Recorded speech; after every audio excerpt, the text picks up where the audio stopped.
Well, good morning, everybody. It's Barb Katie here, and it is uh, a questionable day. I think that March is really going to be leaving like a lion if today has anything to say about it. But be that as it may, the weather is the weather. There's not too much we can do except talk about it. And I hope you had a great weekend. I did.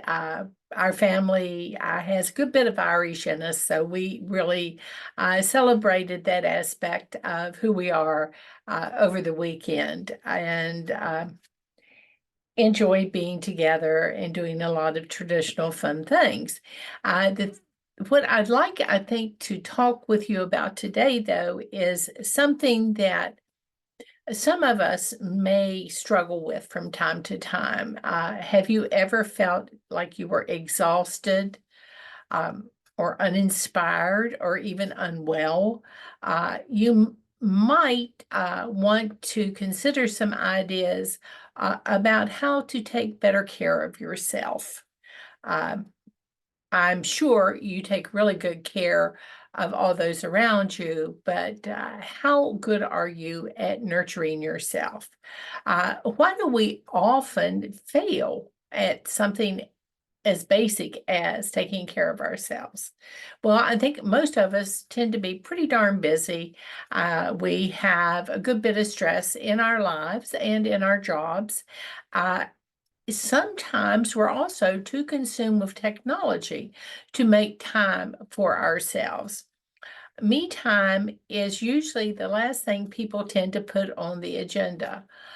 Worse, we can sometimes feel guilty about taking the time required to take good care of ourselves. So, getting started with self care, just the act of getting started, can be a real challenge. Uh, why on earth do you want to engage in self-care? Uh, well, if you want to maximize your life, I think that you need to take care of the physical container and the mental container in which your life happens in order to maximize the benefits of each single moment of each single day. Uh, how do you do that? Well, there are lots of things you can do to engage in taking better care of yourself. You can certainly read about it. How many of us have more than one self-help book that has lots of strategies, lots of programs, uh, uh, you can even join some programs in your community. A lot of people say that yoga and Pilates, Tai Chi are helpful to them in keeping their life in order. You can work with a coach, even work with a therapist who can help support you if you're really struggling. But no matter what you choose, the goal is to figure out what strategies work best for you, learn how to use those strategies, and then use them in your regular routine so you can boost your well-being every day. I think using them is, for many of us, the hard part.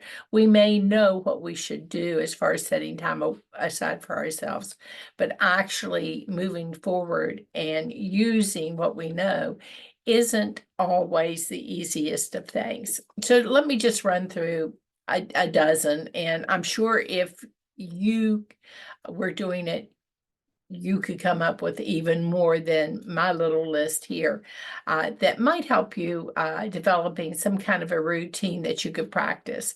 Number one for me is always sleep. I love a good night's rest. Sleep for me has a huge effect on how I feel both emotionally and physically. Not getting enough can cause some major health issues. That said, if you're under a lot of stress or have other distractions, they can wreak havoc on getting a good night's sleep. What do you do to make sleep a part of a regular routine? I think for me, I sort of plan when I'm going to bed. It just, I just don't throw myself in the bed willy-nilly. I actually go through a little slow down, shut down routine. I try not to eat or drink anything immediately before I go to bed, simply because that makes my body start working. My stomach is going to try to digest whatever it is that I just took in, instead of just letting me relax and go down to sleep as I need to do to sort of restore myself. It's particularly important for me, and I don't know how sensitive you are to these things, but for me, caffeine and sugar need to be sort of cut back because they tend to keep me awake a little bit. Not bad, but I do notice a difference if I've had something with a good bit of caffeine or some sugar in it, as far as just relaxing and going to sleep. I find also that letting go of the stress of the day is really important to getting a good night's sleep. I need to calm myself down if I've had a hard day and relax more throughout the day even, but particularly before I go to bed, to just, maybe even do a few deep breathing exercises and let it go. Just let all those worries, cares, and concerns go as you prepare to go to sleep. Next, for me, and each of us is different. Some of us I know like to arrange our bedrooms in certain ways to make it more possible for us to sleep better as quickly as possible. For me, I'm a person that uses my circadian rhythms a lot to determine my sleep schedule. When it gets dark, I begin to shut down. That's my signal that it's time to go to bed. My bedroom is in a location in my house, fortunately, where I don't get ambient light from outside. I live in sort of a rural area that doesn't have a lot of street lights or traffic or whatever. So there's not a lot of sound, and there's not a lot of extraneous light coming into my bedroom once I turn my bedroom light off, which is really, really helpful for me. Also, I tend to be lucky in that because my bedroom is up it's on the second story. So I don't have to worry about people generally peeking in my window.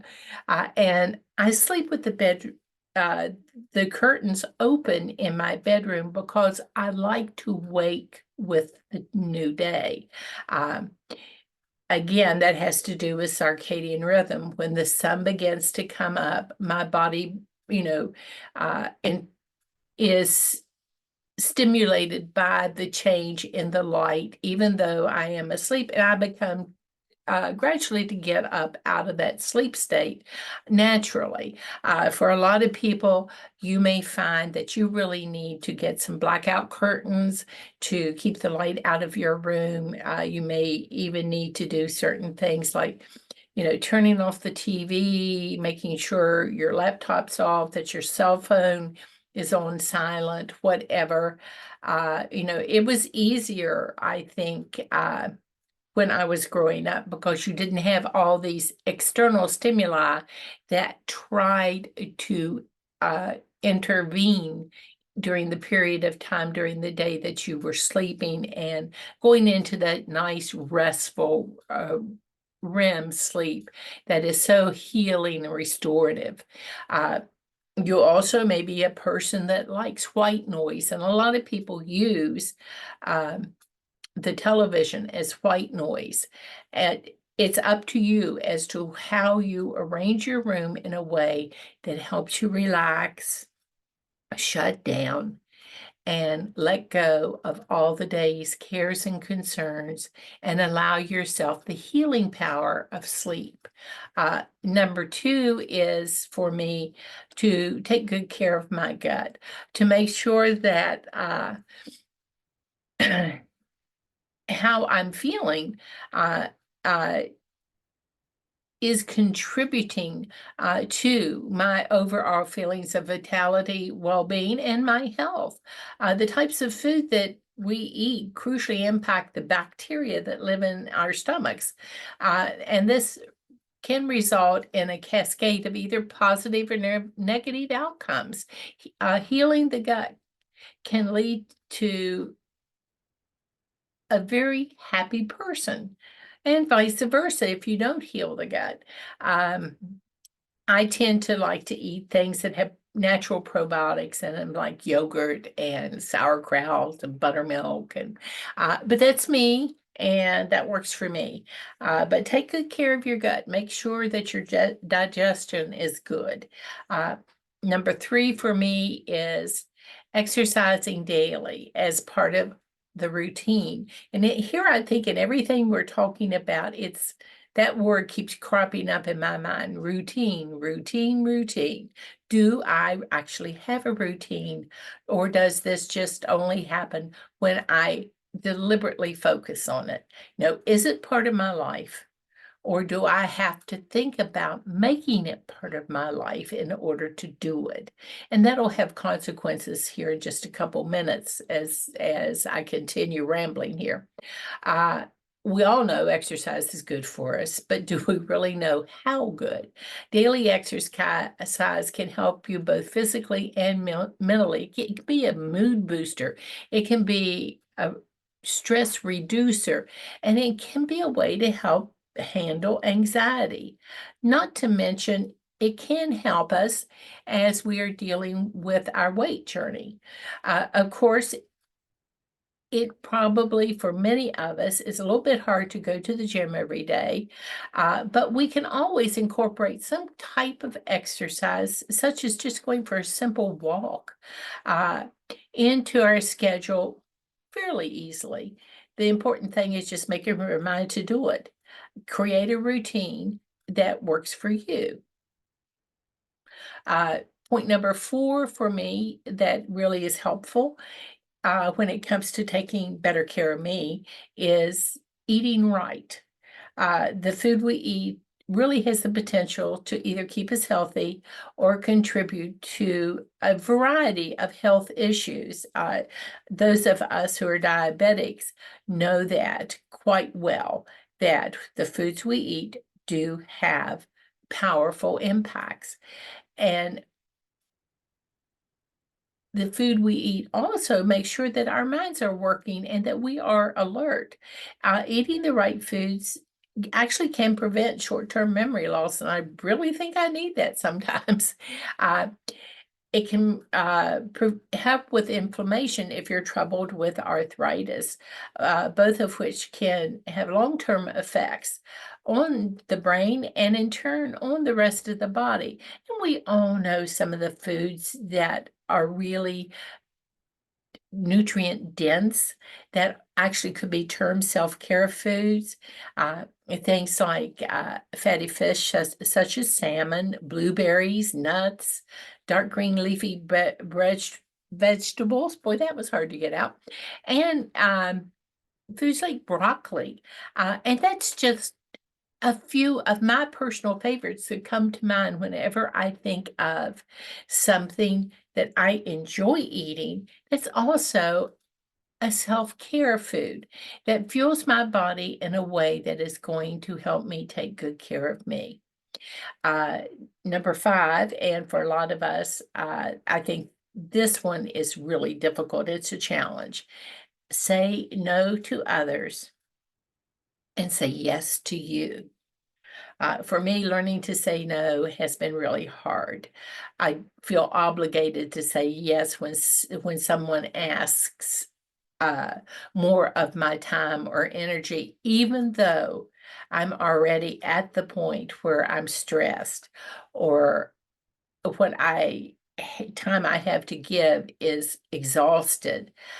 Saying yes to loved ones or co-workers can really sometimes lead to burnout or anxiety, and it can even make you irritable. And very often you're irritated more with yourself for not being able to say, no, I really can't do that. I love you dearly, but I just can't. Saying no is okay. And that's for a lot of us a very important lesson we need to learn. It may take a little practice, but once you learn how to politely say no, I think you feel more self-confident and you have more time then to devote to your own self-care. Um, think about it the next time when you really are maxed out and somebody wants to take advantage of you. I think you may find within you that inner voice that says, I really appreciate that you think I can do this, but I simply cannot at this time. Uh, and then think how it makes you feel. Does it empower you? Does it, give you more confidence to go about to being an active player in your own life? Point number 7 for me is taking a self-care break to get outside. Spending time outside for me always reduces stress. I could feel my blood pressure go down, and living in the moment is so important. Have you ever, and if you haven't, I recommend you do this, in the summertime, just gone out, and if you want, spread a blanket down on the grass in the yard and laid on your stomach and looked at the grass for, 5-10 minutes. There's a whole world going on down there that you don't see. You'll see little ants or other little bugs, maybe a ladybug will come by, but you'll see all kinds of activity going on in just that one little patch of grass. And if you've done that for a while, if you just roll over on your back and look up at the sky, there's a whole kaleidoscope of images being formed in the clouds as you're looking up and watching. That's a simple break. And you can lay there, take a few deep breaths, enjoy the warmth of the sun, the breeze that's going around. And your spirits will be so much improved by that one simple little activity. It even helps you sleep better at night, especially if you incorporate with the time outside some type of physical activity. Maybe you pull a few weeds, maybe you decide you're going to walk down to the corner and back. Whatever, just being active and outside has great benefits. You can also, here's another point, take a self-care trip. It can make a huge difference in your life. Even if you're not particularly stressed, getting away for a weekend every now and then can help you disconnect, relax, rejuvenate. It can be a short little trip. It doesn't have to be costly. Simply drive to the next town and look at some of the sites that are around there. The goal is to veer away from what we normally do and schedule some time to do something just for ourselves. I am by nature a museum goer, and most museums in this area are free. And I will treat myself to a trip to the museum every once in a while. Just me, just to look around and see what's there. I enjoy it thoroughly. Another thing that a lot of people find that is very beneficial is to have a pet of some kind that can bring a boost to our lives. From giving unconditional love to providing companionships, pets can be hugely beneficial in our self-care if this is something that you have time, space, and energy for. Dogs, they've found especially, can help reduce stress and feelings of anxiety, and dogs can actually even lower your blood pressure. Of course, I think sometimes when you're training a puppy, it can also raise your blood pressure, but that's a whole different thing. In fact, many people who suffer from PTSD, excuse me, have benefited from working daily with animals. And maybe you don't have the time or space uh, that you can have a pet of your own, but maybe you could volunteer at a shelter to give some pets waiting for adoption some love and attention and benefit from what comes back to you from the animals as well. Uh, Another thing is helpful, I think, for better self-care is to finally take the time to get organized. Boy, oh, isn't that the truth? You keep saying, one of these days I'm going to get this organized. And one of these days just doesn't seem to be on the calendar all the time. Getting organized is often the very first step to becoming a healthier you, because it allows you to figure out exactly what you need to take better care of yourself. Um, Something very simple like just keeping a planner or a calendar on the front of the fridge can help you write down things like responsibilities and appointments that you really don't want to forget, while at the same time keeping you a little bit more organized, because you can check that when you open the refrigerator to get a bottle of water or whatever.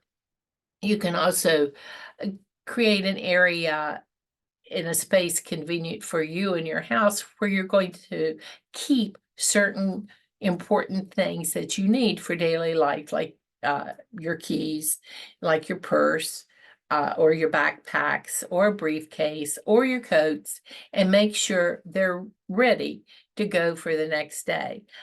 One of the things that really helped me most was to designate in my entry to the house a place where I left my keys, because it seemed like if I didn't have a particular place, I was forever looking for them. Well, where did I put the keys now?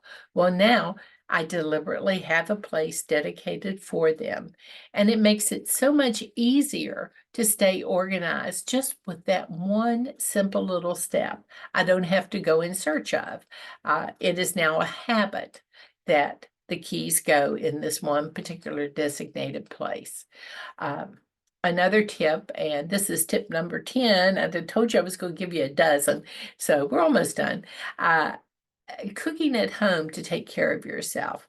I know a lot of people don't like to take the time to make meals for themselves, and they prefer to stop and pick something up on the way home that they can just pop in the microwave, or get a fast food meal, which sometimes there's a little bit to be desired, and may not even have the right kind of calories and nutrients that you're hoping to be eating on a regular basis.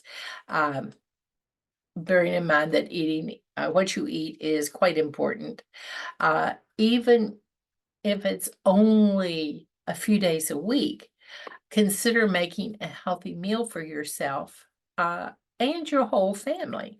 And not every meal has to be cooked. There are a lot of healthy salads that you can throw together that require no cooking. It just needs to have the ingredients on hand in order to assemble whatever it is.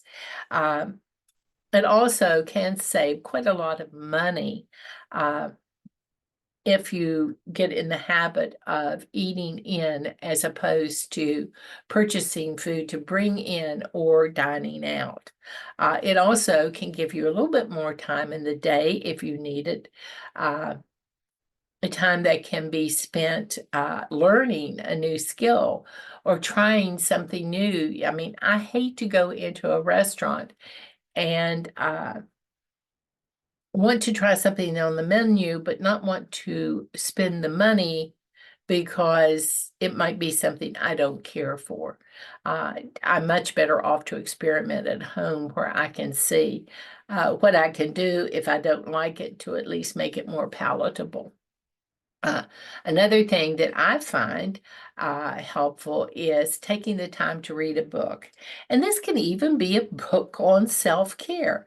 In today's fast-paced world, we really tend to turn to our phones for entertainment and relaxation sometimes. I see a lot of people playing video games all the time on their phones, scrolling through news feeds, which can actually contribute to our stress and our worries rather than helping us calm down and relax and reduce the stress.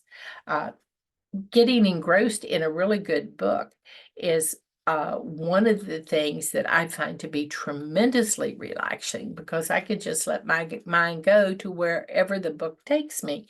And if I'm reading a self-help book, I may garner a few tips that will make my life easier in whatever area the book features. I love reading cookbooks, for example. I just find it fascinating. There's so many different ways that you can take the same set of ingredients and make so many different recipes that have different flavor profiles just simply because the seasonings that you're choosing to use. And I love seasonal cooking, where you can go with whatever is most abundant in your local markets and most fresh in your local area. Here in West Virginia, our choices for fresh food is probably quite different from where people in California or Florida live. Our choices by region sometimes dictate what is most available for us, and I find that fascinating. I think reading also makes a huge difference in how you use your mind. Your imagination, especially if you're reading a piece of fiction, comes into play there. And not often in other areas do we get the opportunity to use our imagination. And I think that's truly helpful when it comes to problem solving. Putting down your phone and not being constantly available every second can also improve my mood. It can help me stay more present, more focused, and more mindful of that moment in time instead of having it evaporate without any true awareness.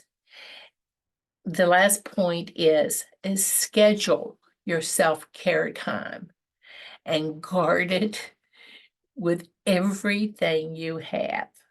We were talking about that calendar on the refrigerator and putting things that were important on the calendar.